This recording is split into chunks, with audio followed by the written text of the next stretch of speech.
Inicio de serie, no solo de mensaje. Hola familia, muy buenas tardes, ¿cómo están? Bienvenidos a su programa Somos Vida. Siempre es una alegría enorme para nuestro corazón poder compartir esta media hora de tiempito que gracias al Señor podemos compartirla con ustedes. Realmente muy felices porque arrancamos el fin de semana con una nueva serie, un nuevo reto para todos nosotros y para nuestro corazón. Así que le doy la bienvenida a Yadir Rodríguez, que nos acompaña en producción, quienes saluda a su servidora Carolina Castillo. Y hoy tengo a Fabio Quiroz aquí en el programa y para mí es un honor y una bendición enorme poder compartir este tiempito con usted. Fabio, bienvenido. ¿Cómo me le va? Gracias, Carolina. Feliz, encantado de compartir este tiempo post enseñanza de fin de semana, ¿verdad? Que Así nos es. sirve para complementar lo que aprendemos todos. Y aquí, listo para tener este ratito de conversar acerca de lo que nos gusta, la palabra del Señor. Así es, Fabio, y el honor tan enorme de que hayas empezado serie. Arrancamos serie en el principio. Qué nombre más hermoso. Y te tocó el tema del origen, basado en el libro de Génesis. Nos llegaron varias consultas a nuestras redes y realmente fueron preguntas que a nosotros nos dejaron como, uy, sí, qué importante anotar. Ahí estuvimos anotando varias consultas importantes que nos hicieron y qué tema más bonito. Realmente uno no se imagina cuánto provecho le puede sacar uno a unos cuantos capítulos, ¿verdad? Y uno tal vez dice, ay no, qué pereza el Génesis, es pura historia, ya me lo sé, y primero el agua, y después la tierra, y después la luna. No, es que hay un trasfondo maravilloso, precioso, que incluso podemos aplicar a nuestros días. Entonces, arrancamos de una vez, mi gente linda, vamos a empezar con las preguntas del día de hoy. Vamos a tener un tema muy provechoso y lo vamos a tratar más como un conversatorio el día de hoy. Así que les damos la bienvenida a todos ustedes. Arrancamos de una vez. ¿Qué significa Génesis? Contémosle a la gente. Bueno, Génesis literalmente significa principio u orígenes, ¿verdad? Así es. Precisamente el libro del Génesis trata del inicio de varias cosas, ¿verdad? Trata del inicio del cosmos, trata del inicio del ser humano, trata del inicio del pecado, dónde surge el pecado, Así es. trata del inicio de las lenguas, dónde surgen los lenguajes humanos, según el libro del Génesis, trata del inicio de la nación de Israel, cómo fue su primer patriarca llamado y instruido por Dios, etcétera, etcétera. Entonces es un libro lleno de narrativas de carácter etiológico, o sea, que muestran cuál es el origen de diferentes cosas y por eso el libro lleva ese nombre. ¿Y qué no escribió Fabio? Porque esa es una pregunta súper importante, ¿verdad? La gente dice, ¿quién habrá escrito? ¿Quién fue el primero? ¿Y cómo supo? ¿Verdad? Entonces, ¿quién lo escribió? Es una muy buena pregunta porque hay que empezar, Carolina y amigos que nos escuchan y que nos ven, por definir qué queremos decir con escribir, ¿verdad? La tradición judeocristiana ortodoxa se lo ha atribuido históricamente a Moisés, ¿verdad? Pero hay dos formas de escribirle de atribuirle un escrito a alguien, ¿verdad? Que sea esa persona la que de su puño y letra lo escribió, o que sean sus enseñanzas las que posteriormente hayan sido puestas por escrito Claro. por otra persona, ¿verdad? Imaginémonos que mi mamá, que por cierto ya partió con el Señor hace un tiempo, ella haya escrito un poema. No lo haya escrito. Que ella me recitaba un poema todos los días, ¿verdad? Y yo digo hoy, bueno, voy a escribir ese poema, ¿verdad? ¿Sería justo atribuírselo a ella? Seguramente que sí, porque el contenido, aunque yo lo haya escrito, procede de ella, ¿verdad? Claro. Entonces, generalmente, hoy es ampliamente aceptado en las ciencias bíblicas, ¿verdad? De que buena parte del Génesis y del Pentateuco en general es atribuible a Moisés en el sentido de que el contenido proviene de su persona, de su enseñanza, de su formación. Pero ya la redacción final de los documentos como tal, normalmente se les atribuye una fecha posterior a la muerte de Moisés, una fecha más tardía. Entonces, si queremos decir, si lo que queremos decir es quién lo puso sobre papiro en aquel tiempo, ¿verdad? ¿Quién lo puso sobre papiro? ¿Verdad? Tendríamos que decir que probablemente Moisés no puso mucho de esas cosas sobre papiro. Si lo que queremos decir es de dónde proceden los pensamientos, ¿verdad? Sí. El contenido de los libros tendríamos que decir que el grueso de la ortodoxia cristiana y judía se lo atribuye a Moisés. Espero haberme explicado con esa diferencia. Por supuesto. Para las personas que se están uniendo con nosotros el día de hoy, les damos la más cordial bienvenida. Hoy nos acompaña Fabio Quiroz, quien estuvo el fin de semana hablando sobre el origen y basado en el libro del Génesis, con esta nueva serie hermosa que estamos llevando en la iglesia que se llama El Principio. Así que hoy estamos haciendo un conversatorio sobre las charlas que hubo el fin de semana, la enseñanza del fin de semana. ¿Por qué es importante el libro de Génesis y qué nos enseña? ¿Cuál es ese propósito que tiene? No es solo historia, hay algo más. ¿Qué es? Bueno, el libro del Génesis particularmente muestra a Israel primeramente cuáles son sus raíces. Sí. ¿Cuáles son sus raíces? ¿De dónde vienen? Por eso es que gran parte del libro, a partir del capítulo 12 y hasta el final, trata de tres patriarcas fundamentales, los padres fundadores de la nación, Abraham, Isaac y Jacob. Antes del capítulo 12, empezando por la creación, lo que se trata es de los efectos de la entrada del pecado en el mundo y de los efectos del pecado en la raza humana. Uh-huh. Encontramos cosas como el primer homicidio ahí, la primera persona que practica la poligamia, cosas de este tipo que muestran la degeneración del ser humano para nuestros días. ¿Por qué es importante? Bueno, porque nosotros como cristianos, ¿verdad?, creyentes en Jesús y creyentes en que la principal misión de Jesús es venir a salvar a la humanidad del pecado, necesitamos fundamentar, o es necesario fundamentar esa misión de Jesús sobre los fundamentos antiguos, ¿verdad? Uh-huh. Si Jesús viene a salvarnos del pecado, bueno, ¿cuándo entró ese pecado en la raza humana? Sí. ¿Verdad? Entonces el Génesis, por decirlo así, es el fundamento sobre el cual se construye el resto de la Escritura, ¿verdad? Tanto de la nación de Israel como de los fundamentos cristianos en el Nuevo Testamento. Por poner un ejemplo, cuando los fariseos llegan a Jesús y le preguntan acerca del divorcio, Jesús les remite al Génesis, diciendo que el plan original de Dios era un matrimonio que subsistiera idealmente para siempre. Correcto. Y recurrentemente se está, tanto en el Antiguo Testamento como en el Nuevo Testamento, recurriendo a los ideales que se plantean en el libro del Génesis. Vos nos hablabas de un punto súper importante, Fabio, el fin de semana, y es que el Génesis nos enseña que Dios es el creador, dueño y soberano de todas las cosas. Uh-huh. Qué fuerte, qué importante. Uh-huh. Pero ¿cómo le explico yo eso a alguien que está empezando a dar sus primeros pasitos en la fe? O a alguien que realmente nunca ha agarrado la Biblia y la ha leído y ¿verdad?, la ha estudiado. ¿Cómo le explicamos eso a la gente? Bueno, para ser honesto, después de que terminé el domingo, la última prédica, yo dije, dueño de todas las cosas, digo yo, me faltó algo, porque es dueño de todas las personas también. Así es. Que cuando hablamos de todas las cosas, podría decir que, bueno, es el dueño de lo material. Uh-huh. Pero no de mí.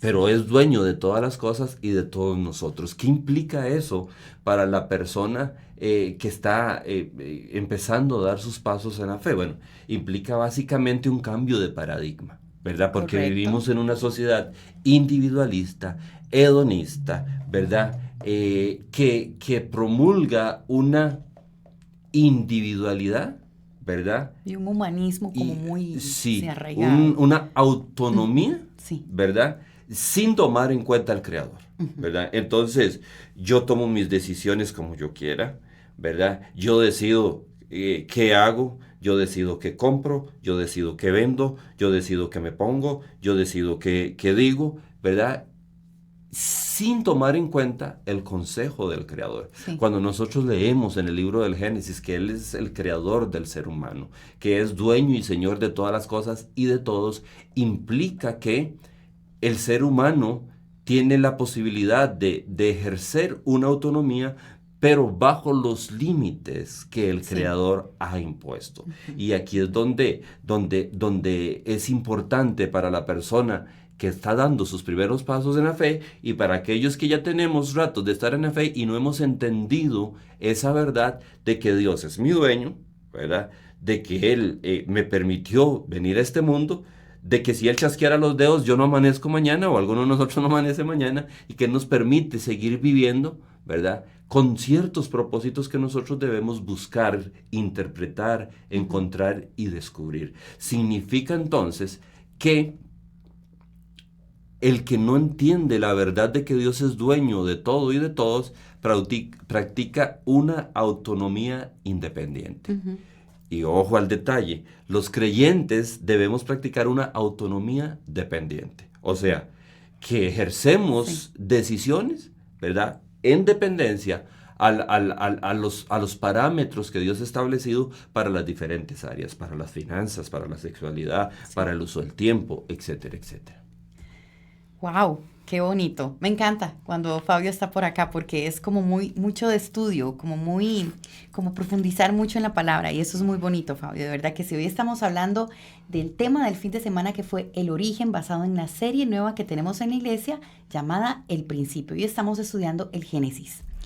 ¿Qué podemos aprender, Fabio, del proceso de la creación de Dios? De todo ese proceso, ¿qué me deja a mí como hijo de Dios, como hija de Dios, todo este proceso? Bueno, a mí me parece, Carolina, en primer lugar, que nos habla de la grandeza de Dios.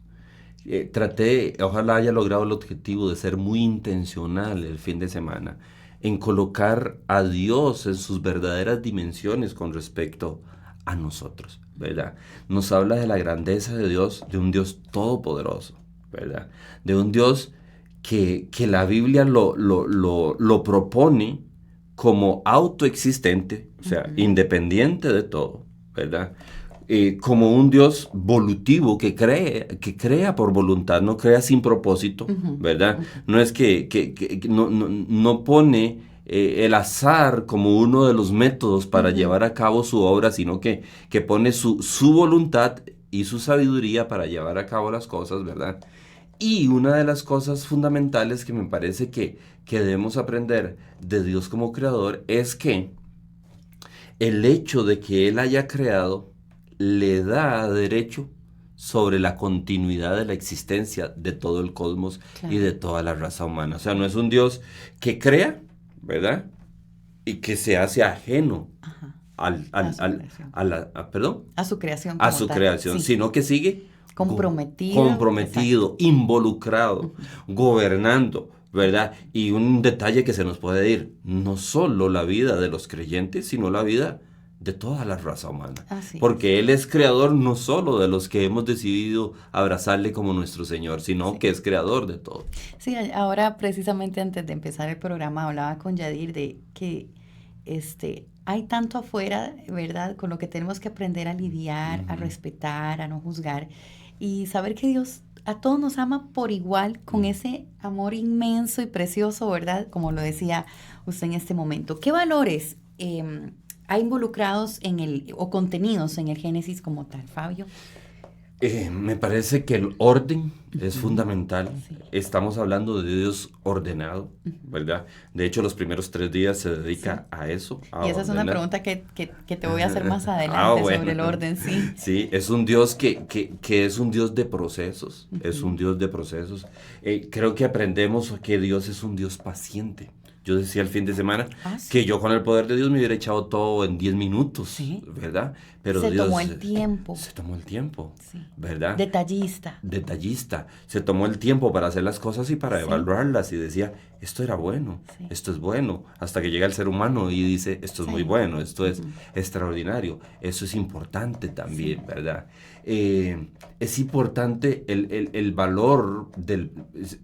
Espero comunicar el concepto bien del propósito. Correcto. Del propósito. En Génesis, y principalmente en el capítulo 1, todo tiene propósito. Y crea Dios las 2 grandes lumbreras y dice, y sirvan para marcar las estaciones y los años, ¿verdad? No es que pongo el sol ahí, no, todo tiene propósito en Dios. Y creo que extrapolando la enseñanza, nosotros tenemos propósito en Dios porque Él permitió e hizo que estuviéramos aquí. Y Él no hace nada que carezca de propósito. Y el valor del trabajo en excelencia. Wow. Wow, qué más excelencia que crearnos. Sí. Y con esa ilusión también, ¿verdad? Y como decía usted, todo en un tiempo. Y esa es otra pregunta que viene. Decía, uno de los puntos tocados el fin de semana fue que Dios tiene un momento específico para todo y para todos nosotros también. ¿Cómo se relaciona esto con su voluntad y nuestra obediencia? Maravilloso. Mira, esto no es solo del Génesis, es un patrón que se repite a lo largo de la historia bíblica. El Evangelio de Juan, por ejemplo, es maravilloso en cuanto al concepto. Cuando uno lee los primeros 12 capítulos del Evangelio de Juan, Jesús repetidamente y el evangelista repetidamente y de manera intencionada, recurrentemente repite una expresión. Sí. Aún no ha llegado mi hora. Y entonces llega Jesús a las bodas de Caná, ¿verdad? Ahí se acabó el vino, la gente quería algo más fuertecito que una agüita. Y entonces le dicen a María, dígale a Jesús que si puede ponerle un poquito de sabor a la agüita, ¿verdad? Y Jesús hace el milagro, pero le dice, ¿qué tienes conmigo, mujer? Todavía no ha llegado mi hora. Pueden buscar, si alguien tiene una concordancia, las veces que se repite el concepto de hora. Y así, varias veces, todavía no ha llegado mi hora. Hasta el capítulo 12. Hasta el capítulo 12, Jesús dice, ha llegado mi hora. Y entonces vemos que los planes de Dios no solo tienen un contenido, sino que tienen un momento. Correcto. Para llevarse a cabo, ¿verdad? Los seres humanos tenemos una doble responsabilidad. Tratar de entender cuál es la voluntad de Dios para nosotros, pero no solo es cuál, sino cómo y dónde, dónde y cuándo quiere Dios que llevemos a cabo su voluntad. Y es fundamental porque decíamos el fin de semana que cuando Dios dice que la tierra produzca hierba, no aparecía el perrito caminando, porque no es el momento de la hierba, ¿verdad? Es el momento de la hierba. Y cuando Dios dice que surgen los monstruos marinos y los animales, no viene un pajarito volando, no, es el momento de los monstruos marinos, ¿verdad? Todos, Carolina, nosotros, los seres humanos, para todos nosotros Dios tiene un tiempo para cada cosa. Y a veces, si somos perritos y vemos que el ave ya la llamó Dios, queremos nosotros irnos detrás de la avecita, ¿verdad? Y el Señor nos va a decir, no, todavía no toca, ¿verdad? ¿Qué es lo que corresponde aquí? Entender que los tiempos de Dios son diferentes para cada uno. Que porque Dios llamó a alguien a hacer algo en este momento no significa que también sea mi mismo llamado. Ni hay razón para desesperarse porque cada cosa tiene su momento. A la inversa, si Dios me llama a mí a hacer algo en este momento no significa que esté llamando a otra persona. Correcto. Y ese es, digamos, la riqueza de este concepto, porque nos recuerda que nosotros tenemos la responsabilidad de afinar nuestra sensibilidad, nuestros oídos espirituales para escuchar no solo y entender no solo lo que Dios quiere que hagamos, sino cuándo quiere que lo hagamos. Sí. Fabio, mira que la semana pasada recibimos un mensaje que a mí me tocó mucho. Una de las oyentes fiel de nuestro programa mandó un mensaje que incluso hasta me hizo quebrarme la voz, ¿verdad? Donde ella ponía que ella dejó de estorbarle a Dios para que Él hiciera lo que tenía que hacer en su vida. Y cuando dijo eso, yo hasta que sentí, ¿verdad? Señor, ahí me estás hablando. A veces parece mentira que lo que dice otra persona, cómo el Señor nos habla. Que por cierto, un día esto se hablaba también eso con mi esposo. Me decía, pero usted, ¿cómo es que hace usted para decir? Es que el Señor me dijo. No es que llegue y le dice uno aquí en el oído. No es que llegue. No, es que tiene sus maneras, tiene sus métodos. Entonces, esta chica, yo sentí que me habló ese día y yo pensaba en eso, cómo a veces nosotros mismos le estorbamos a Dios en los planes. Él dice, Carito, es por aquí, y uno viene y dice, ay, es que verás que es más fácil por acá. Y entonces nosotros mismos nos truncamos a veces el camino e interrumpimos. Pero qué lindo eso que decís de cómo el Señor tiene un plan y un propósito para nosotros desde la pancita. Ya nos tiene nombre, ya sabe qué nos vamos a dedicar, qué vamos a hacer y cómo vamos a cumplir ese propósito y esas promesas que Él tiene para nosotros, ¿verdad? A mí me gusta mucho la ilustración. Yo creo que ya no existen, pero hubo un tiempo donde, por ejemplo, uno agarraba un bus de San José a Tres Ríos y había un bus por carretera vieja y otro por pista. Ajá, Creo que en sí, sí, sí. Santana o en Escazú había también otro Sí. bus que uno iba por pista y otro por carretera vieja. Y entonces, yo soy de los que creo que a veces Dios quiere llevarnos por pista Ujú. y nosotros queremos irnos por carretera Ah, vieja, sí, ¿verdad? todo el tiempo, Entonces, ¿verdad? vamos a dar una vuelta que nos desgasta más, que nos cansa más, Hasta más peligroso tal vez. más peligrosa, más Sí, estresada y todo, sí, ¿verdad? A partir de nuestras decisiones, tenés ¿verdad? toda la razón. Es un misterio bastante fuerte Sí. la forma en que se complementan la soberanía de Dios con la decisión humana. La Biblia afirma las dos cosas. Afirma tanto que Dios es soberano y lleva a cabo sus planes, y afirma también que las decisiones de los seres humanos resultan en alguna manera en barreras, ¿verdad? Para que la voluntad de Dios se cumpla de la mejor manera en nosotros. Podríamos pensar también que a veces cuando agarramos carretera vieja, Diosito nos dice, vaya, yo te dejo ir. Porque a veces por esa carretera vieja es donde decimos, ay, tengo que volver en la primera que me puedo desviar para regresar a la pista, lo voy a tomar porque ya entendí que el Señor, esto no es por aquí, sino por acá. Entonces a veces Diosito nos deja, vaya Carito, vaya Fabio, váyase por ahí. Ahorita regresas a mí una vez más, vuelves otra vez los ojitos a mí y aquí voy a estar para vos. Y la carretera vieja tiene lecciones también. Exacto, nos permite ir formando nuestro corazón Sí, también, sí. ¿verdad? Porque también a veces nuestras decisiones que no son tan buenas, yo no diría malas, Sí. hay decisiones buenas y otras no tan buenas, Ujú. porque es que malas me suena como que tal vez no se aprovechó esa mala decisión, pero siempre he pensado que incluso en esas decisiones no tan buenas hay un aprendizaje y un enriquecimiento espiritual y emocional para todos. Hablemos del día del descanso. ¿Verdad? Qué tema más interesante, porque creo que todos en algún momento nos hemos cuestionado esto y nos llegó esta pregunta por redes que decía, ¿qué significa que tengamos un día de descanso así como lo hizo el Señor? ¿Cuál debería ser ese día? Y más importante, ¿cómo deberíamos vivir ese día de descanso? Ok, la Biblia me parece que señala el día de descanso bajo dos sentidos diferentes. El primero tiene que ver con la dinámica humana de trabajo y de descanso. Entonces, el día de descanso o de reposo en la Biblia señala a la necesidad que tiene, en este sentido, el ser humano, ¿verdad? De no tener una vida sin pausas, de no Correcto. tener una vida vertiginosa, sin ningún tipo de pausa para descansar, para procesar mentalmente algunas cosas, para honrar a Dios, Claro. tomar un tiempo, ¿verdad?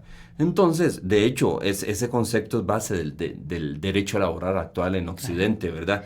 La ley dice 6 días trabaja y Sí. tiene mínimo un día de descanso. Uno no se imagina que el Señor ya nos estaba preparando hasta para eso. Sí. Qué increíble. Uno cree que no, pero en la Biblia está todo. Hasta decirme cómo tengo que trabajar mis días y cómo debo descansar también. Sí. Ahora, ¿cuál debe ser ese día? Bueno, depende mucho de cada dinámica, ¿verdad? Hubo un momento de la historia en que todo era como muy estándar, ¿verdad? La Muy gente trabajaba de estructurado. lunes a viernes, algunos sábado mediodía y el domingo era el día libre. La vida ahora es más rápida, es más vertiginosa. Hay gente que trabaja, hay gente que su día libre son los miércoles, que su día libre son los Sí. jueves, los viernes, etcétera, etcétera. Entonces, o los lunes. O los lunes, dice nuestro compañero Sí. Yadir, por experiencia propia. Sí, ¿verdad? ¿Qué significa eso? Bueno, que es saludable para el ser humano, ¿verdad? Tomarse su tiempo para descansar, ¿verdad? Para dedicar a su familia, para dedicar a su vida, a cultivar su vida, Claro. etcétera, etcétera. ¿Cuándo se debe disfrutar? Bueno, en la dinámica de cada uno de nosotros, ¿verdad? Cuando nuestra realidad laboral, familiar, etcétera, nos lo permita. ¿Qué debería uno hacer en ese día? Bueno, idealmente, descansar, para eso fue hecho. Dedicarle tiempo a aquellas cosas que el trajín de la semana no nos permite. Correcto. Dedicarle, jugar un rato más profundo con nuestros niños, orar en familia un poco más, de manera más extendida quizás, cosas de este tipo. Ese es el primer sentido en que se utiliza el día de reposo. En el segundo sentido, ¿verdad? La Biblia hace una analogía o utiliza el día de reposo, ¿verdad? Para referirse al descanso que los creyentes llegamos a adquirir cuando llegamos al Señor. Estoy hablando del libro de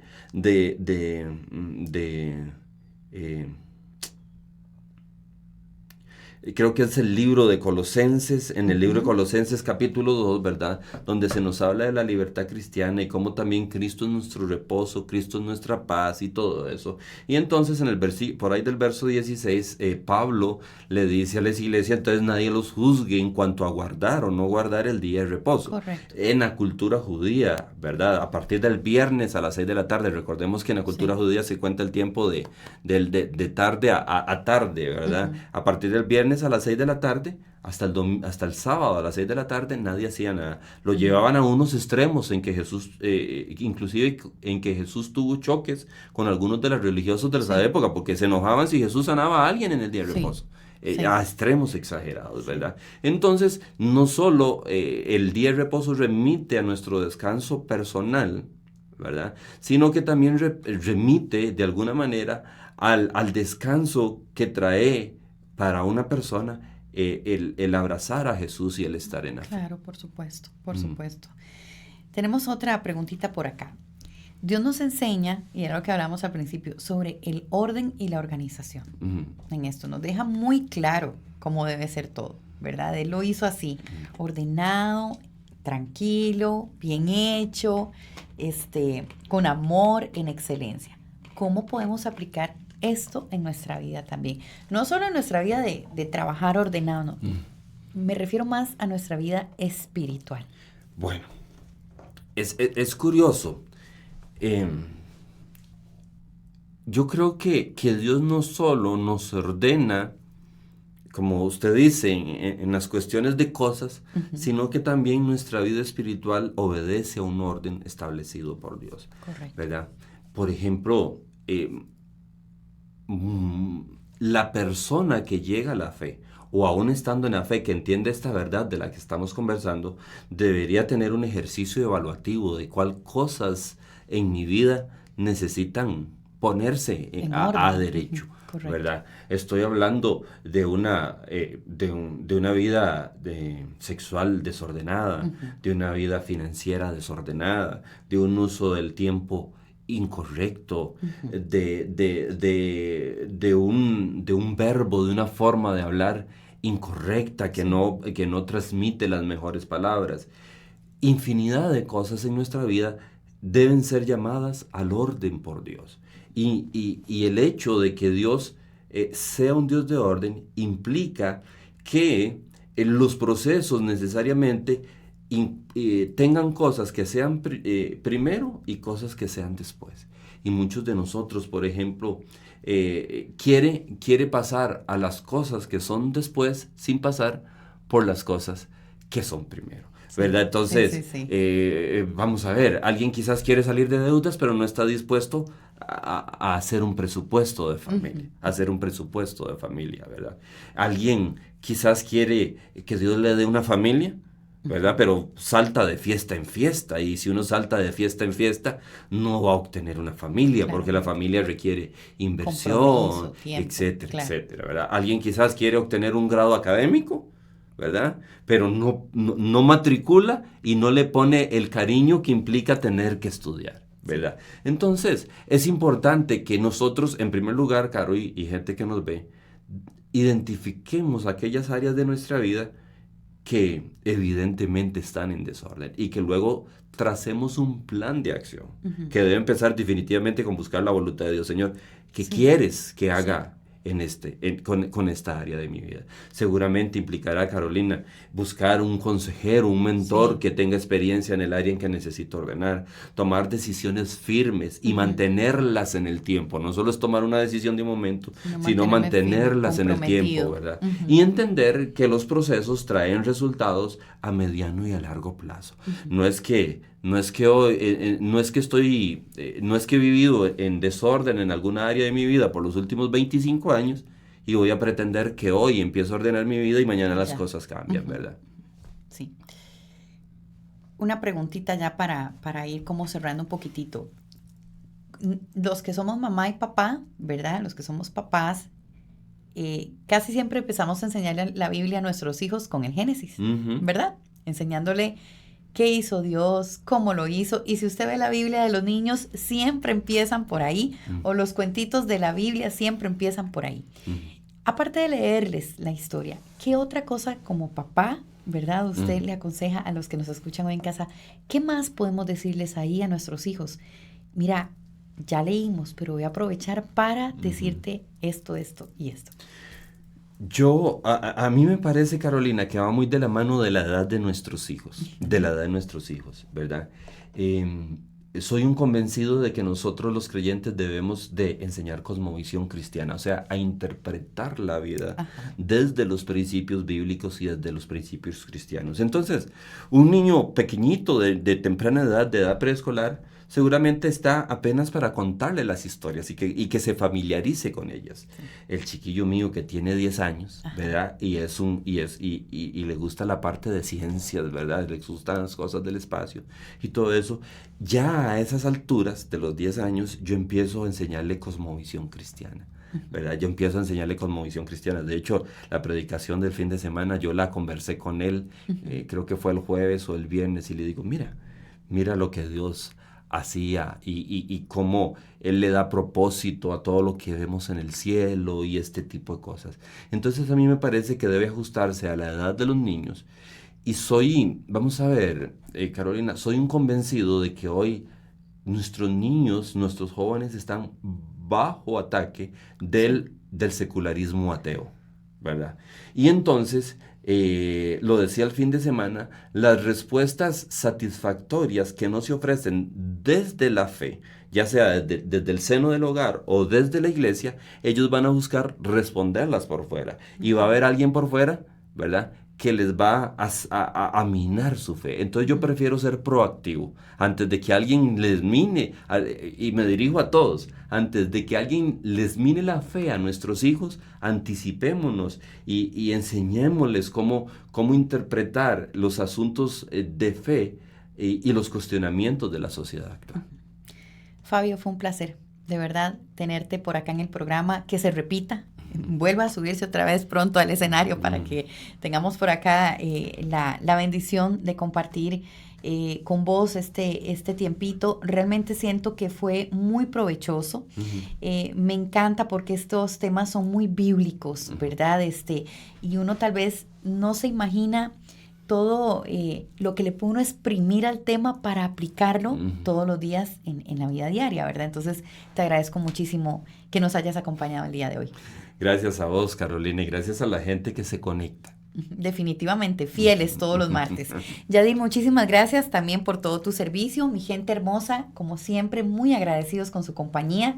Gracias por todas las preguntas que nos hicieron llegar a través de nuestras redes y esperamos que este tiempo así haya sido de verdad de mucha bendición para todos ustedes, así como lo fue para nosotros. Nos vemos el próximo martes al ser las 6 de la tarde en su programa Somos Vida. Que Dios me los bendiga.